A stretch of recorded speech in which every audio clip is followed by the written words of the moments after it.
Hi everyone, Svetlana Sotak here, and in this video I'm going to show you how to make my BOXY tool pouch.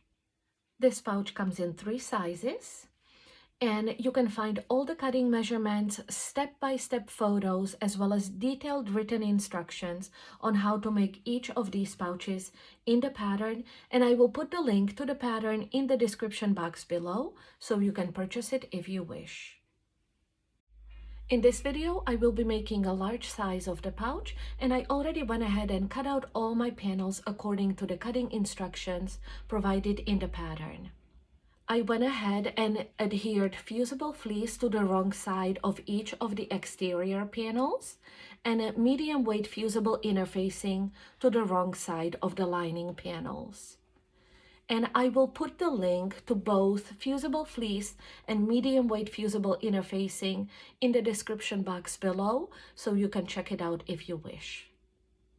In this video, I will be using a metal zipper to make my pouch, and it's always important to remember that your metal zipper needs to be the exact size as called for in the instructions, because you cannot sew over these metal teeth. If you did, your needle would break and you can either break your machine or get injured yourself, so always stay away from sewing over the metal teeth.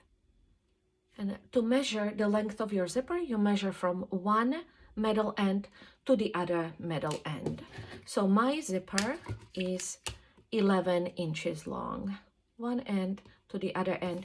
You do not measure the length of the zipper tape. That is not helpful, okay? From one metal end to the other metal end. Now, if you prefer not to use a metal zipper or you simply don't have the correct size on hand, you can always use a nylon zipper by the foot. These zippers are super easy to cut down just using simple utility scissors, and you can cut them down to the exact size you need. Plus, they're safe to sew over with your sewing machine.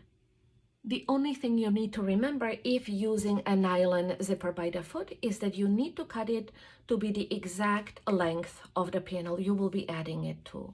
So if using a metal zipper, the zipper is going to be 1 inch shorter than the length of your panel. If using a zipper by the foot, the length is exactly the length of the panel. So go ahead and choose which zipper works best for you, and we'll get started.